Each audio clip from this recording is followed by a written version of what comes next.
What is going on, guys? It is Wrestlelamia here, back with some more news. Join us now as we look at the wildest news stories and rumors you need to know, including the real reason why WWE pulled IYO SKY's match on Smackdown, Brock Lesnar is feared backstage, Rhea Ripley shows off a brutal injury, a wrestler detained by ICE, WWE wrestlers have had enough of being overlooked, an ex-boyfriend claims an altercation with Stephanie Vaquer led to an arrest, and much more.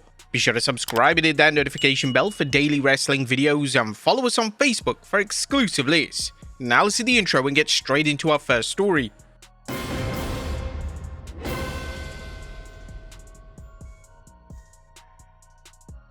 Now, first story looks at the real reason why WWE pulled IYO SKY on Smackdown.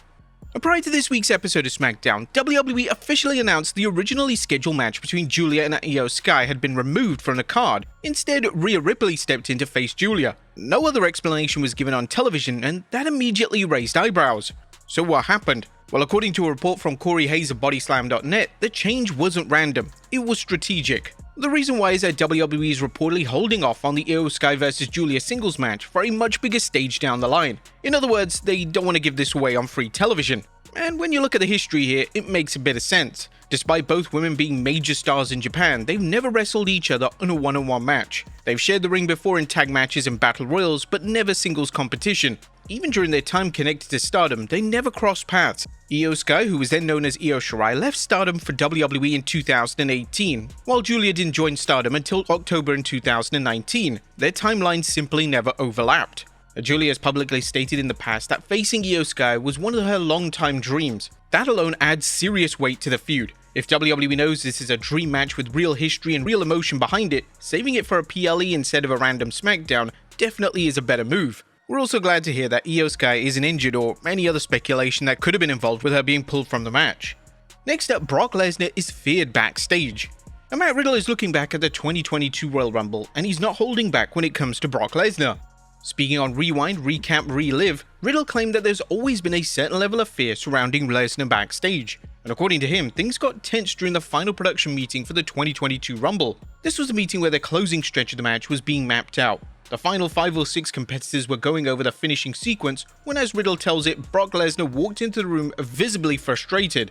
Earlier that night, Lesnar had faced Bobby Lashley and both men delivered German suplexes that reportedly didn't land properly, and Riddle suggests that frustration carried over. You recall Lesnar addressing the group and making it clear how the finish was going to go down.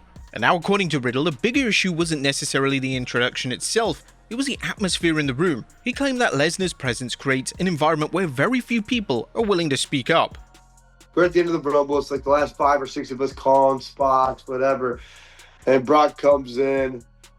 It's like, I just did business, that's how it's done, you guys are going to do business for me. And it's like, okay, and this is the crazy thing. Like me, I'd be like, what are you talking about, bro? Like, just do your job, right? But dude, every producer fears Brock Lesnar. It's kind of, I respect everybody. I love everybody. I really do. But I hate seeing people get scared because it's you shouldn't be. If this guy attacks you, have him arrested. That's against rules. We are a society. You can't just act like a Neanderthal. Riddle did admit that Lesnar is intimidating. In fact, he revealed that Lesnar once grabbed him by the neck backstage, but he insisted he personally wasn't shaken by it. I don't know why, but I mean, granted, he is intimidating. Like, he grabbed me by my neck, but I wasn't intimidated. He grabbed me quite gently, and I was like, this guy does know how to work. Riddle then went on to claim that Lesnar wasn't interested in rehearsing the finish of the Rumble. Instead, he says Lesnar initially dictated how the match would unfold. But he was winning anyway, and he didn't want to talk or put anything together, and he's like, do business for me. I just did it for Bobby.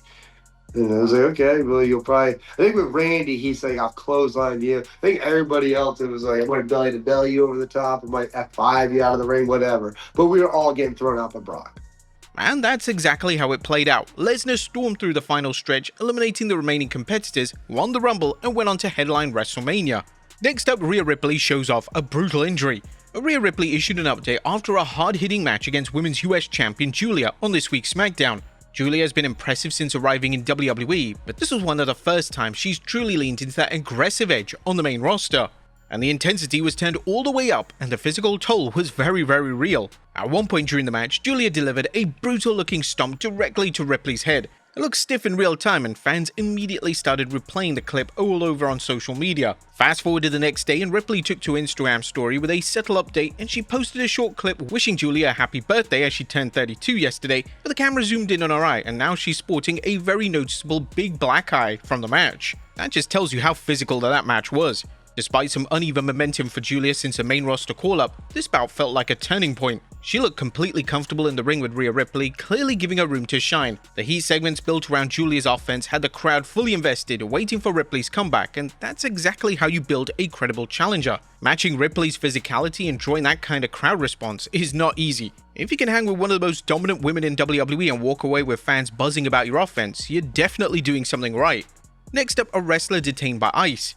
A Florida independent wrestler, Lucero, is now facing a major legal battle after being detained by ICE, and her family is speaking out publicly.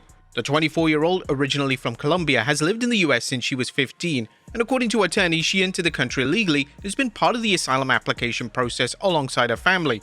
So this isn't being framed as someone who crossed the border illegally. Her legal team is arguing that she followed the proper immigration channels. Speaking to NBC6, her husband, Noah Lazega, revealed that Lucero managed to call him during the detention and he recorded the conversation. According to him, they were running plates in the area but allegedly did not answer when they asked what probable cause it had to stop her. Her attorney Justin Gould didn't hold back in his criticism of the situation. This is a person once again who entered legally, who filed a case legally as a dependent through her parents, and has been in this country with no criminal record. So now it's basically everybody's illegal unless otherwise noted, and it's just not okay. This is not what the president promised. Outside of the ring, Lucero works as a surgical technician at a Florida hospital. In wrestling, she teams with her sister, the Lucero twins, and has been active across the Florida independent scene, building momentum locally. Other wrestling communities responded quickly. Veterans like Gangrel and multiple talents from Coastal Championship Wrestling, along with other Florida promotions, have publicly shown their support. A GoFundMe has been launched to help her and her family cover legal expenses as they challenge the detention. Next up, Charlotte Flair admits to a huge battle on imposter syndrome. As Charlotte Flair may carry herself like absolute royalty on WWE television, but behind the scenes, she's admitting the toughest battles aren't always fought in the ring. During an interview with Doug Bobbs on the Adversity Advantage podcast, Flair opened up about something you probably wouldn't expect from a multi-time world champion: imposter syndrome and self-sabotage. Even after being at the very top of the WWE for almost over a decade, she says negative self-talk still creeps in. More self-sabotage, I'm trying. Or what is like imposter syndrome? Instead of worrying about the worst case scenario, I should be worrying about the best case scenario. And it's easy to worry about the things that can go wrong inside of the things that could go right. So really in the last year, I've tried to be like this could go right in so many different ways instead of this could go wrong, instead of worrying about like doing the opposite. Now this is a very different side of Charlotte Flair than what we see on Smackdown or Wrestlemania. And it didn't stop there. She also spoke about the pressure she puts on herself, not just to perform, but to simply show up no matter how she feels. Well, I definitely put pressure, but I think it's just showing up regardless, whether you feel like it or you don't feel like it, whether you feel ready or don't feel ready. You just have to show up. And that's what I do day in and day out, like even with different things that I want to approach or try to talk about. Like even if I don't know, just show up. Just trying is or just don't turn things down because you don't feel good enough. And for someone who's headlined major WWE events and carries one of the most recognizable last names in wrestling history, that kind of vulnerability is notable. It's definitely a reminder that confidence on screen doesn't always erase doubt of it. Next up, this WWE star credits AJ Styles for convincing him to wrestle shirtless. Now, after several months of television due to dental injury, Jacob Fatu finally returned to the brutal 3 Stages of Hell match on the January 9th episode of Smackdown. However, Fatu looked different, noticeably leaner, significantly trimmer, and clearly in the best shape of his WWE run so far. Speaking on Busted Open Radio, Fatu opened up about what sparked the physical transformation. He revealed that a direct and honest conversation with WWE producer Michael P.S. Hayes served as a turning point. According to Fatu, Hayes made it clear that his long-term spot in the company would depend heavily on his conditioning. But Fatu also credited AJ Styles for giving him the final nudge to finally embrace the change. At Saturday night's main event on January 24th, Styles noticed the transformation and advised him to go shirtless. I want to shout out to AJ Styles. He's seen me at Saturday night's main event and he's seen the transformation. And he was like, dude, are you freaking gonna wear a shirt out there? It's like, yeah, you freaking got abs. I would go out there with no shirt. So shout out to AJ, baby. Congratulations on the retirement, but it was because of him. I was ashamed to take it off. I was going to wrestle with no shirts, but it was just a process of doing it. And when the Phenomenal One says, hey man, I would do this, I'm like, okay, I'ma listen. But Fatu's return wasn't just about re-entering a storyline, it marked a physical and mental reset. Transformation reflects a performer who understands the opportunity in front of him and adjusting accordingly. Next up, referee Victoria DeRico debuts on Smackdown. And did you catch the new referee during Obafemi's match with Kit Wilson on SmackDown? Victoria DeRico, the NXT referee who went viral months ago, made her SmackDown debut last night, officiating the brief but dominant bout between Femi and Kit Wilson. DeRico, a former pro boxer, first gained widespread attention when she officiated the NXT Women's Championship match at Evolution 2. And whilst it may seem like a small detail, referee call-ups often indicate trust from management, especially after standout performances on NXT. She's also set to make her video game debut in 2K26, which is awesome. Next up, WWE wrestlers have had enough of being overlooked. Lyra Valkyria's journey over the past year has been a story of early triumph followed by some frustrating setbacks. After making history as the inaugural WWE Women's IC champion, she was destined to become one of the division's fundamental stars. But that momentum shifted dramatically following a 2025 loss to Becky Lynch, and from that point onwards, consistency has become an issue. Throughout late 2025 and into 2026, she struggled to regain her footing. She suffered additional defeats to Lynch along with losses to Nia Jax, Liv Morgan and Rhea Ripley in key matches that could have rebuilt her standing. The downfall continued when she failed to qualify for the 2026 Elimination Chamber, coming up short in a triple threat match. But during this period, she's aligned herself with Bayley in the hopes of stabilizing her momentum. However, it's not done much. Things may have changed as, according to Body Slam, internal discussions have taken place regarding a potential character shift for Valkyria. The proposed direction would highlight a more aggressive edge, rooted in frustration over being overlooked despite her accomplishments. Now, with Bayley reportedly sharing similar sentiments, the duo could soon embrace a sharper, more assertive attitude moving forward. Next up, Dominik Mysterio faces a major stipulation in an upcoming AAA Mega title defense.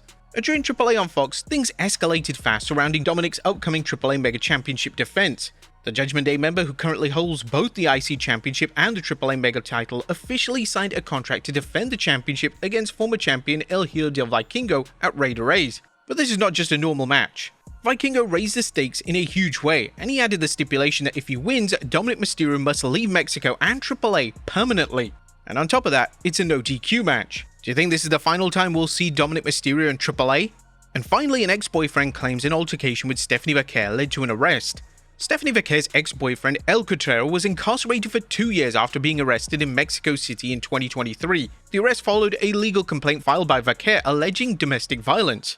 However, on March 11, 2025, he's been released, and now he's coming forward publicly with his version of the events. Speaking on the Nosotros Santa Voluntad podcast, he claimed that Vaquer acted violently toward him after learning that he had filed a complaint of his own against her. According to him, the situation escalated in early March of 2023. Following that incident, he said that events quickly escalated into legal action, eventually leading to his arrest days later. Now, it's important to note that this remains a serious legal matter involving allegations from both sides. The original complaint filed by Vaquer led to his arrest and incarceration, and the broader legal proceedings are still being part of an ongoing situation. But there you have it, folks, the wildest news stories and rumors you need to know. Be sure to leave your comments down below, and I'll see you next time with some more wrestling content.